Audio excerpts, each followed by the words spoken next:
It's time to sit back, relax, and listen to Change Your Attitude, Change Your Life. Change Your Attitude, Change Your Life will inspire, motivate, and empower you. Live your best life now. Listen, learn, think, and decide. Change your attitude, change your life. And now, here's your host, Joan Herman.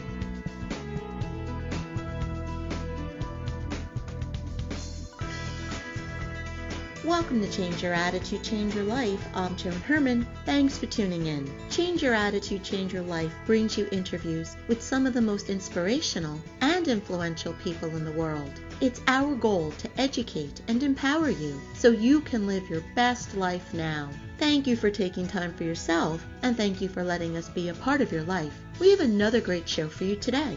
At the age of 5, today's guest Anna Raimondi had a profound experience that changed her life. According to Anna, she was visited by Mary, the Blessed Mother of Jesus. Now, decades later, Anna shares some messages of clarity and comfort that she says she has received. Anna is a spiritual advisor and grief counselor. She's the author of the book, Conversations with Mary, Messages of Love, Healing, Hope, and Unity for Everyone. Welcome, Anna. Thanks for joining us. Well, thank you so much for having me on. So, Anna, when one of my colleagues told me about your book, I knew that I wanted to speak with you because I thought the story was fascinating. You say that when you were 5 years old, you were visited by the Blessed Mother. When did you first remember this visit, and what did you believe it was? I think I recognized it at that time, although I was only a small child. Mm-hmm.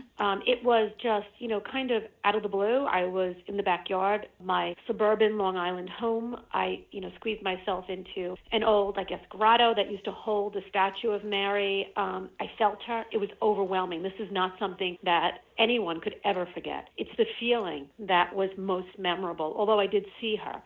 It's the magnitude of it I felt then. It was just that overwhelming love of it all. Anna, did you know who the Blessed Mother was when you were 5, or did you just have this feeling and then you told someone and they told you who it was? How did you make this connection? Well, I was being raised Roman Catholic. Mm-hmm. Like all little kids get dragged to church. I was dragged to church. I was only 5, so I didn't, really understand who Mary was, but I knew it was her. I knew it was Mary. I went into the house, and my mother was sitting at the table smoking a cigarette and reading the newspaper or some magazine or something, and I said to her, I saw Mary. And because my mother was used to me saying that I was seeing things, because I'm a born medium, mm-hmm.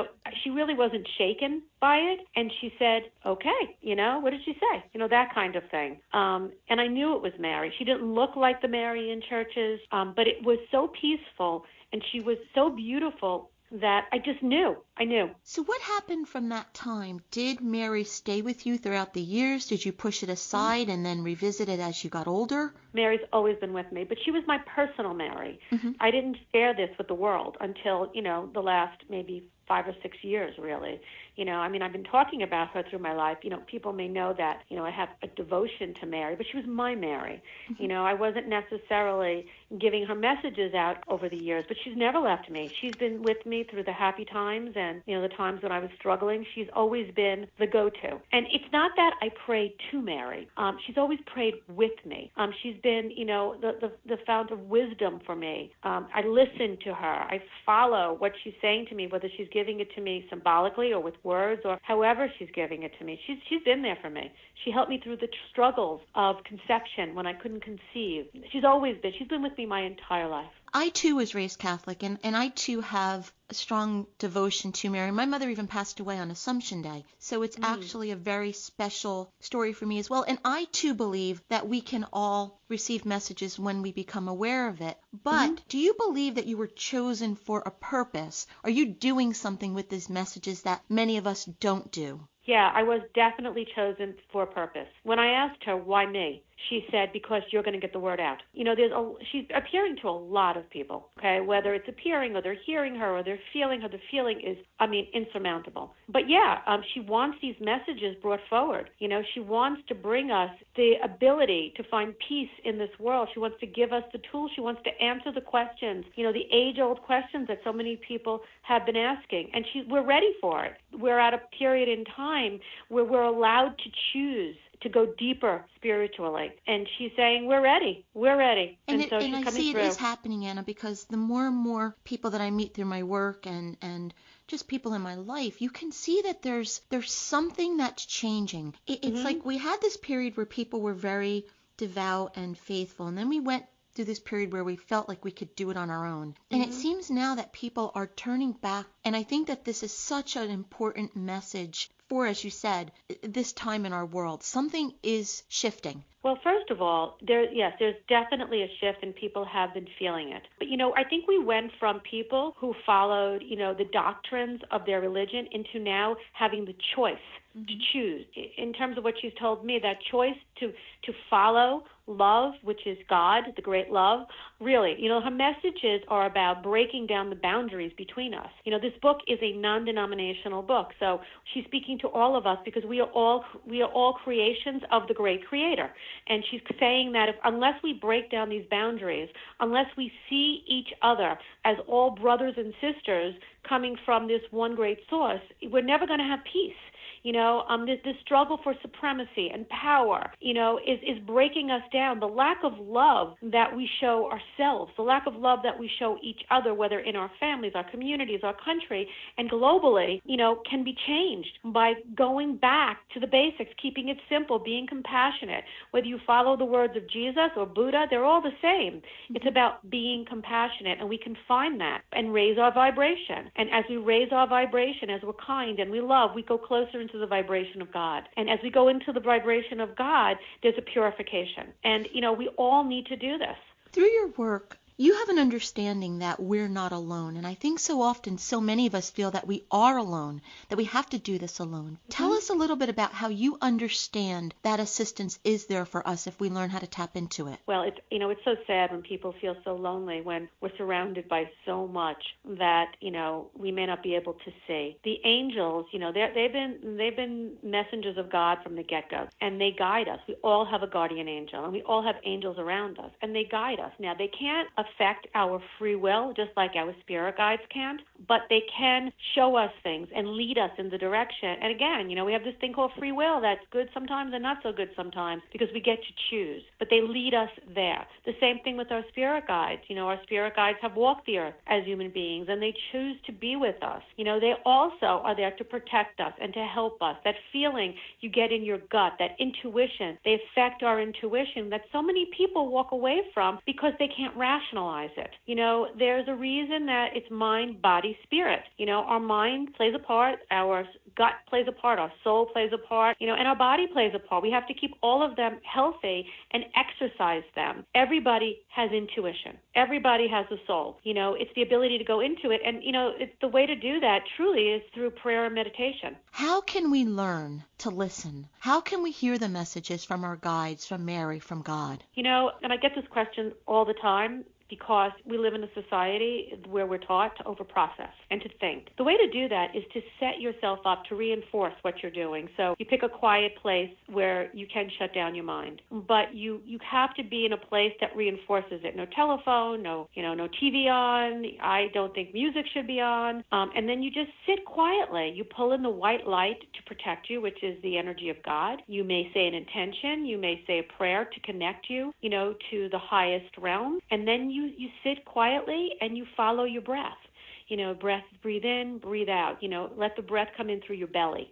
Okay, so it's not coming from a shallow place in your chest. And you breathe in and you breathe out. And you kind of let your mind sit next to you.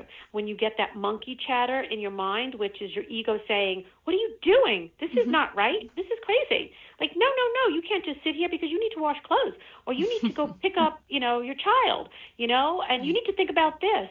You push it aside and you say, "I respect these thoughts, but I will go back to you when I'm finished, because this is a gift of myself of 10 minutes. The more you practice that, the easier it will become. I read in your book that you had never even considered writing a book, and then you were given that idea, and then almost immediately, you were given a publisher, and the book happened, and so you knew it was something that was meant to be. We get that kind of guidance on a regular basis. We get these ideas, but then we let our logical mind push those away. Are those great ideas? Is that our guidance? And how can we discern what is guidance and what are our thoughts? Well, absolutely. We all get that, okay? And in pushing it away, it's rejecting heaven, okay? And in that way, it's not trusting, it's not having faith. I live in surrender to God. Now, I'm a normal person. I'm not a nun. I don't live my life that way. I have 2 sons, a husband, a mother, friends. I walk among the masses, so to speak. But I listen. I really listen. When the idea for the book came, it really wasn't even an idea. I had gone to Medjugorje, where Mary has been appearing for 37 years. I got nothing out of this trip. I came home and I said to her, I don't understand why I had to go. All my friends got something out of this, but I didn't. Why? And she said very loudly, you will be my platform. And what I said was, in pure faith, okay, you open the door and I will do what you want me to do. And 2 weeks later, someone from Simon & Schuster wound up at a reading and told me I should write a book about Mary. That was it. That was such a clear sign. How clear it could have been. I didn't have an agent. I wasn't looking to write a book. These are the things that people say, oh, wow, isn't that something? Well, isn't that something? So what does it mean? What does it mean? Follow it through. If it's heaven only brings you good, only good. Nothing bad is going to come from heaven. I walk where I'm led.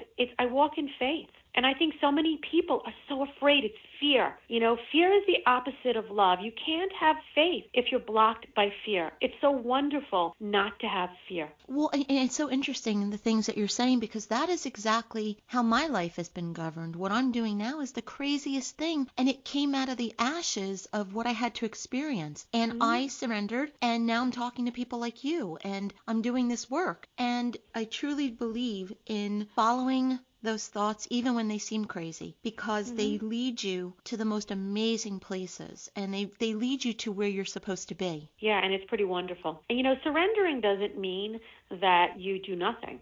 So many people, when I say surrender it, they look at me like, okay, so I just wait. No, you don't just wait. You live your life, and when you get the guidance in whatever way it's coming to you, you have to act. You have to walk through the door. That's what you have to do. You just can't say, okay, heaven, now do it. That's not how it works. Anna, what do you say to the skeptics who say you're not getting messages from Mary? You know what? I can't make everybody believe, what I'm doing and how I'm doing it. If they believe, they believe. All I ask is that they open up their hearts, and read what she's saying. Open up your heart. They might have a miraculous transformation. The greatest miracles are changing people's hearts to come closer, to God, to come closer to that realm. That's all I ask, is open hearts. The book is Conversations with Mary, Messages of Love, Healing, Hope, and Unity for Everyone. If you would like to get more information about Anna and her work, you can visit her website, AnnaRaimondi.com. And in our final moments, what's the takeaway? What would you like to leave our listeners with? I'd like to leave them with a sense of hope that this world can change. Mary says it can, that there can be peace on earth, but it's got to begin with each individual. We have to have this love in our lives and the hope that we can have a better tomorrow. Anna, thank you so much for joining us today and for sharing your story and for sharing the messages from Mary. These messages of love, hope, peace, they are needed so much more, I think, today than ever before. So I am so happy that you were here and that you are sharing this with us. Well, thank you so much for allowing me to do so. This is Change Your Attitude, Change Your Life. Stay with us. We'll be right back.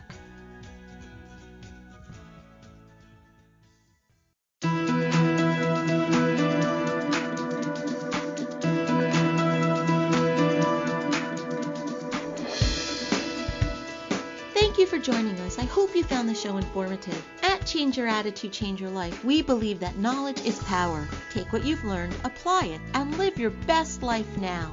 Remember that the information provided are the opinions of our guests and should never replace the advice of a professional who knows your personal situation. If you'd like more information, visit our website, CYACYL.com.